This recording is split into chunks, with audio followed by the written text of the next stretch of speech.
And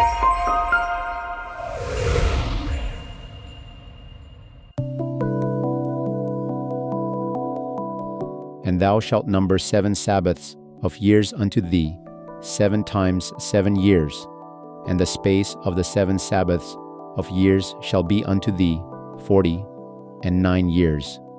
Then shalt thou cause the trumpet of the Jubilee to sound on the 10th day of the 7th month. In the day of atonement shall ye make the trumpet sound throughout all your land, and ye shall hallow the 50th year, and proclaim liberty throughout all the land unto all the inhabitants thereof. It shall be a jubilee unto you, and ye shall return every man unto his possession, and ye shall return every man unto his family.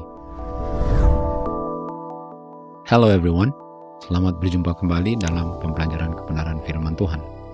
Video ini adalah video kedua dari seri pelajaran The Sabbath More Fully.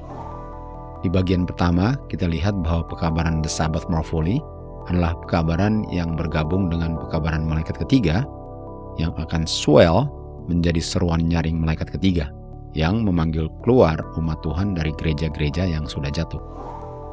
Orang-orang yang keluar adalah mereka yang belum melihat dan menerima kebenaran hari Sabat. Oleh sebab itu, mereka tidak pernah menolak pekabaran ini. Pekabaran hari Sabat tidak cukup untuk bergabung dengan malaikat ketiga agar menjadi loud cry dari malaikat ketiga. Pekabaran yang dibutuhkan ialah pekabaran hari Sabat more fully atau the Sabbath more fully. Pekabaran ini akan membuat gereja-gereja dan nominal Adventist marah karena mereka tidak bisa menyangkal kebenaran ini. Dan pekabaran inilah yang akan memanggil umat Tuhan keluar dari Babylon. Untuk mengabarkan the Sabbath more fully sama dengan mengabarkan liberty. Liberty adalah kebebasan dari yang sebelumnya mengikat atau yang membelenggu mereka. Untuk mengabarkan the Jubilee adalah untuk mengabarkan pekabaran yang membebaskan dari perbudakan, khususnya perbudakan dosa. Jubilee adalah Sabat tahun ke-50. Tahun ke-50 didahului dengan 49 tahun yang mengandung 7 tahun Sabat. 7 kali 7 tahun Sabat adalah 49 tahun. Dan tahun berikutnya adalah tahun Jubilee, tahun ke-50. Tahun itu adalah tahun kebebasan bagi setiap orang yang pernah dijual menjadi budak, yang mana mereka dikembalikan ke keluarganya masing-masing. Demikian juga dengan tanah yang sudah dijual. Pada tahun Jubilee, dikembalikan kepada tuan tanah semulanya. Kita tahu Adam dan Hawa dikeluarkan dari Taman Eden karena dosa. Mereka akan dikembalikan ke Taman Eden setelah mereka dibebaskan dari perbudakan dosa. Ini adalah pekabaran The Jubilee. Kita tahu bumi ini usianya sekitar 6.000 tahun. Ditambah 1.000 tahun di surga nanti, jumlahnya sebelum mendiami bumi ini dalam kondisi sempurnanya adalah 7.000 tahun setelah Adam dan Hawa dikeluarkan dari Taman Eden. Karena kita tahu bahwa 1 hari sama dengan 1.000 tahun, artinya 7 hari setelah Adam dan Hawa diperbudak oleh dosa dan dikeluarkan dari Taman Eden, mereka dengan seluruh keturunannya yang selamat akan dikembalikan ke Taman Eden. Hari Sabat adalah hari ke-7. Hari Sabat adalah peringatan bagi kita setiap hari ke-7 bahwa Adam dan Hawa dengan seluruh keturunannya yang setia akan dikembalikan ke tanah perjanjian. Jubilee dimulainya pada hari The Day of Atonement yang adalah Sabat, yang terjadinya pada bulan ke-7. Setiap 7 tahun ada Sabat tahun ke-7 pada hari The Day of Atonement. Sementara kita tahu The Day of Atonement adalah Sabatnya hari-hari Sabat atau the Sabbath of Sabbaths. Setelah 7 tahun Sabat adalah tahun pembebasan. Dan tahun Sabat atau Jubilee ini mulainya pada The Day of Atonement, Sabatnya hari-hari Sabat. Ada banyak angka 7 di sini. Sementara bilangan binatang atau tanda binatang ada banyak angka 6 atau 666. Di Imamat 25, Tuhan memerintahkan melalui Musa untuk tanahnya diistirahatkan setiap tahun ke-7. Artinya tanahnya beristirahat untuk jumlah 7 tahun dalam jangka waktu 49 tahun. Dan tahun ke-50, tahun Jubili, tandanya beristirahat. Pekabaran The Sabbath More Fully sama konsepnya dengan pekabaran Jubili. The Sabbath More Fully mengabarkan pekabaran yang memanggil umat Tuhan keluar dari perbudakan dosa, sementara pekabaran Jubili mengabarkan hal yang sama. Sabat tahunan adalah sabat peristirahatan tahunan, sebagaimana sabat mingguan adalah peristirahatan mingguan. Untuk proclaim the Sabbath more fully, itu sama dengan proclaim Jubilee atau Liberty.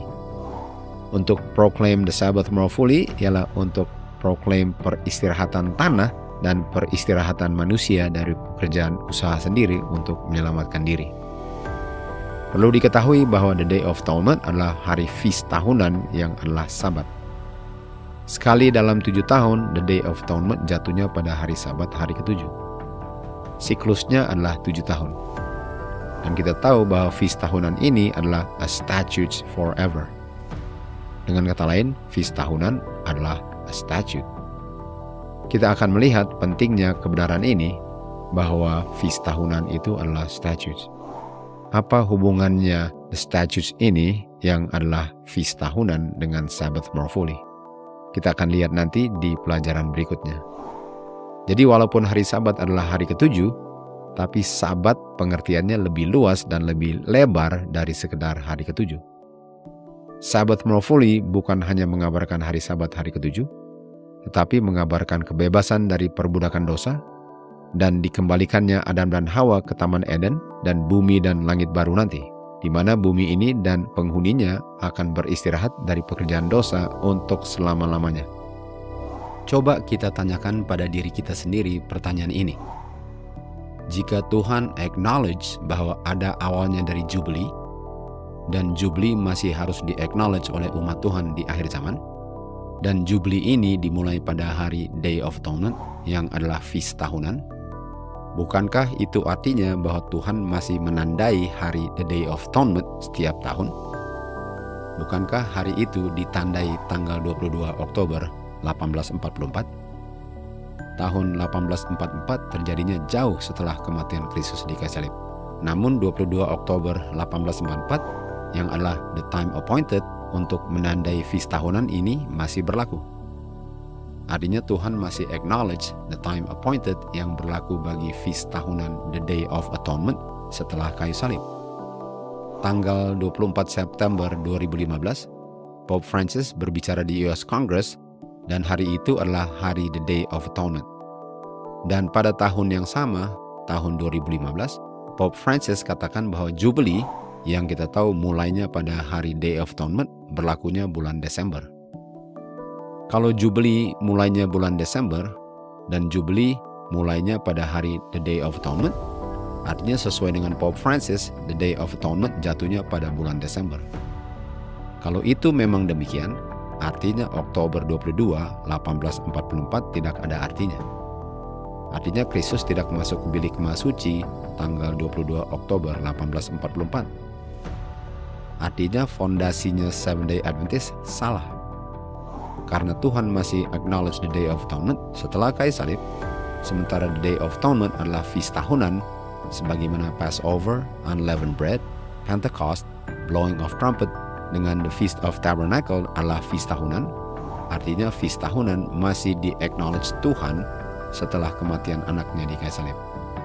Dan itulah sebabnya Rasul Paulus katakan di 1 Korintus 5 ayat 8, let us keep the feast. Mari kita keep feast tahunan. Pelajaran ketiga nanti akan diuraikan lebih jelas lagi dan lebih lengkap arti the Sabbath more fully. Sampai berjumpa nanti dalam video ketiga. Muliakanlah Tuhan dalam segala hal yang kita lakukan. To God be the glory.